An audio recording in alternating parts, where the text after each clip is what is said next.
다 함께 사도신경하심으로 2025년 3월 10일 월요일 온라인 아침 기도에 하나님께 올려드리겠습니다. 전능하사 천지를 만드신 하나님 아버지를 내가 믿사오며 그 외아들 우리 주 예수 그리스도를 믿사오니 이는 성령으로 잉태하사 동정녀 마리아에게 나시고 본디오 빌라도에게 고난을 받으사 십자가에 못 박혀 죽으시고 장사한 지 사흘 만에 죽은 자 가운데서 다시 살아나시며 하늘에 오르사 전능하신 하나님 우편에 앉아 계시다가 저리로서 산자와 죽은 자를 심판하러 오시리라. 성령을 믿사오며 거룩한 공예와 성도가 서로 교통하는 것과 죄를 사하여 주시는 것과 몸이 다시 사는 것과 영원히 사는 것을 믿사옵나이다. 아멘.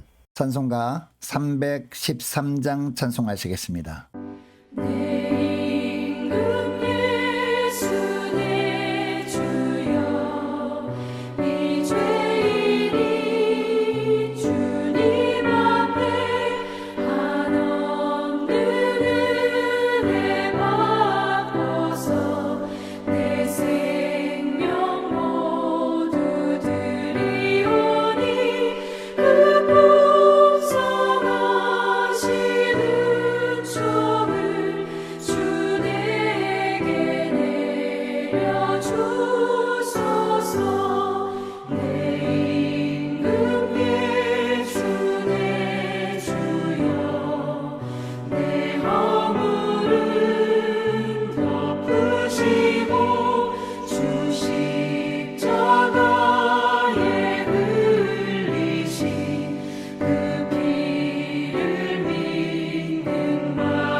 하나님 아버지 감사합니다. 어제는 거룩한 주일 예배를 통해서 큰 은혜 받고 도전받고 또 새롭게 결단하게 하셨다가 오늘도 또 새로운 한 주간 시작되는 월요일 아침을 맞이하게 하심을 감사드립니다. 하나님 오늘 하루도 그리고 한 주간도 주님께서 말씀을 통해서 하늘의 능력으로 저들을 붙드실 때 흔들리지 않고 주님께로 이끄신 대로 승리의 길을 걸어가게 될 줄 믿고 이 시간에 말씀을 받고 하루를 시작하기를 원합니다. 오늘도 주님께로 베푸시는 말씀을 통해서 오늘 하루 그리고 한 주간 동안 주님께서 어떤 길로 저들을 이끄시는지 바르게 알게 하시고 또 순종의 길로만 나가게 하여 주셔서 오늘도 그리고 한 주간도 주님과 동행하며 주님께서 예비해 놓으신 승리의 축복을 누리며 하나님께 영광 돌리는 하루와 한 주간 될 수 있도록 축복하여 주옵소서. 감사드리오며 우리 주 예수 그리스도 이름으로 기도드리옵나이다. 아멘. 이 시간에 하나님이 주시는 말씀은 누가복음 5장 1절부터 11절까지 말씀 보겠습니다. 자, 화면을 보시면서 누가복음 5장 1절부터 함께 합독하시겠습니다. 무리가 몰려와서 하나님의 말씀을 들을새 예수는 게네사렛 호숫가에 서서 호숫가에 배 두 척 있는 것을 보시니 어부들은 배에서 나와서 그물을 씻는지라. 예수께서 한 배에 오르시니 그 배는 시몬의 배라. 육지에서 조금 떼기를 청하시고 앉으사 배에서 무리를 가르치시더니 말씀을 마치시고 시몬에게 이르시되 깊은 데로 가서 그물을 내려 고기를 잡으라. 시몬이 대답하여 이르되 선생님 우리들이 밤이 새도록 수고하였으되 잡은 것이 없지만은 말씀에 의지하여 내가 그물을 내리리이다 하고 그렇게 하니 고기를 잡은 것이 심히 많아 그물이 찢어지는지라. 이에 다른 배에 있는 동무들에게 손짓하여 와서 도와달라 하니 그들이 와서 2배 채움에 잠기게 되었더라. 시몬 베드로가 이를 보고 예수의 무릎 아래에 엎드려 이르되 주여 나를 떠나소서 나는 죄인이로소이다 하니 이는 자기 및 자기와 함께 있는 모든 사람이 고기 잡힌 것으로 말미암아 놀라고 세베대의 아들로서 시몬의 동업자인 야고보와 요한도 놀랐습니다. 예수께서 시몬에게 이르시되 무서워하지 말라 이제 후로는 내가 사람을 취하리라 하시니 그들이 배들을 육지에 대고 모든 것을 버려두고 예수를 따르니라. 아멘. 여러분 우리가 살다 보면 계획하는 일이 내 뜻대로 안 되어질 때가 많습니다. 그러나 그때도 우리는 절망할 필요가 없습니다. 왜냐하면 그때가 바로 예수님을 만날 정말 좋은 기회이기 때문입니다. 오늘 본문에 보면 시몬 베드로가 이와 비슷한 상황을 만났습니다. 1절을 보니까 무리들이 예수님께 몰려와서 말씀을 듣고 있었는데 마침 그때 시몬 베드로가 그 옆에서 그물을 씻고 있었습니다.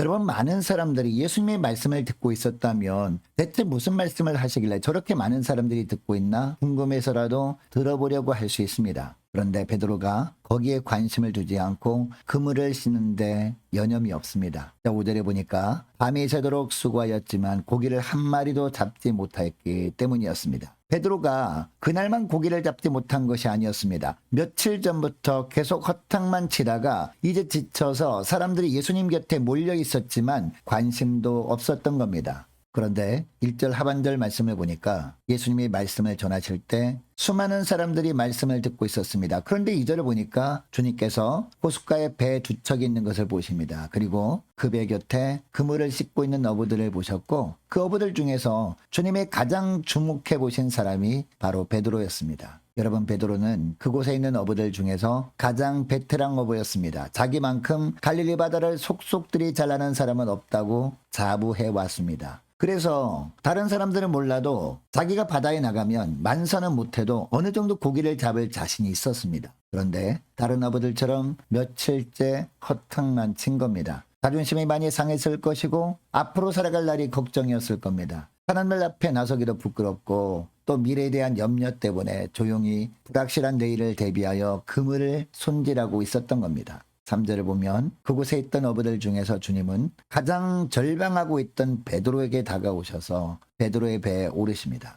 그리고 배 위에서 사람들을 향해 말씀을 전하시다가 그 배의 주인인 베드로에게 명하십니다. 깊은 데로 가서 그물을 내려 고기를 잡으라는 겁니다. 그런데 베드로는 갈릴리 바다의 사정을 너무나 잘 알고 있었습니다. 지금 바다로 나가서 깊은 데로 가서 그물을 내려봐야 다시 한 번 더 실패만 경험할 것을 알고 있었습니다. 그런데도 베드로가 뭐라고 합니까? 선생님, 우리들이 밤이 맞도록 수고하였으되 잡은 것이 없지만은 말씀에 의지하여 내가 그물을 내리리다 라고 합니다. 믿을 수 없었지만 순종한 겁니다. 그런데 여러분 이때 베드로가 배를 타고 깊은 곳으로 가는 동안 예수님은 어디에 계셨을까요? 3절을 보니까 예수님이 베드로의 배에 오르셨다라고 합니다. 그런데 본문을 아무리 봐도 예수님이 베드로의 배에서 내렸다는 기록은 나오지 않습니다. 이것을 보면 예수님은 베드로의 배에 그대로 타고 계셨구나라는 것을 알 수 있습니다. 그러니까 베드로가 말씀에 의지하여 내가 그물을 내리리다 라고 한 것은 무슨 뜻일까요? 예수님이 말도 안 되는 이야기를 하지만 예수님이 지금 내 배 타고 계시니까 말씀하신 대로 순종해 드리겠다라는 겁니다.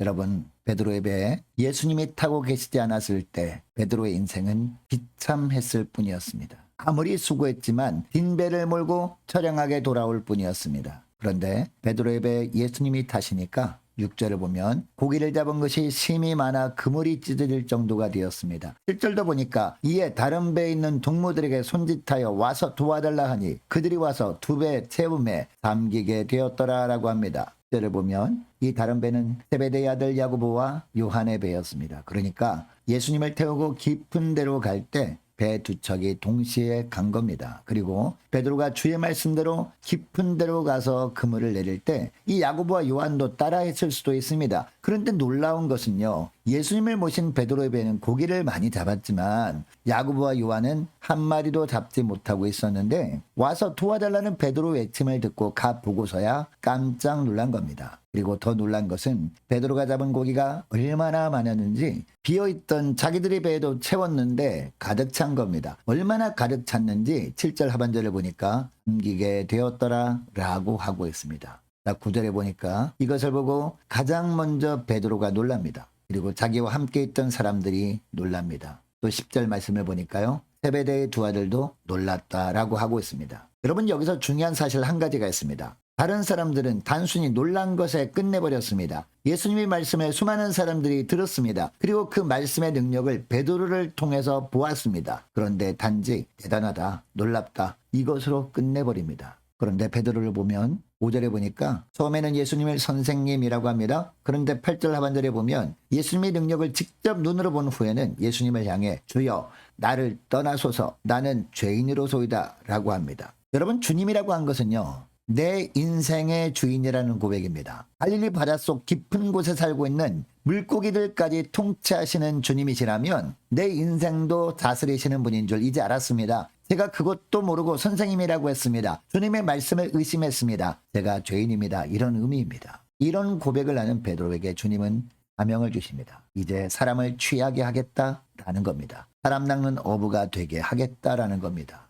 여러분, 여기서 우리는 중요한 사실을 발견합니다. 성경 말씀을 아무리 많이 읽고 그 말씀대로 살고자 애를 써도 인생이라는 배에 예수님을 선장으로 모시지 않으면 열매가 없이 빈배와 같은 허무한 인생을 살 수밖에 없다라는 겁니다. 그러나 인생이라는 배에 예수님을 모시면 조금 이해할 수 없는 말씀이라도 내 인생의 왕이신 예수님이 하신 말씀이니까 순종해 보면 기가 막힌 은혜를 체험하게 되고 내 인생도 풍성해지게 된다라는 겁니다. 뿐만 아니라 다른 사람들에게도 그 은혜를 흘려보내서 그들의 인생도 풍요롭게 하는 복된 인생이 될 수 있다라는 겁니다. 여러분, 인생을 살면서 되는 일이 없습니까? 절망하지 마시고 주님을 만날 기회인 줄 믿으시고 다시 한번 주님을 뜨겁게 만나 주님을 모셔드림으로 말미암아 주님께서 허락하시는 풍성한 삶을 누리면서 사람 낚는 업으로도 귀하게 쓰임받으며 하나님께 영광 돌리는 저와 여러분 되시기를 축복합니다. 오늘 말씀을 기억하고 기도할 때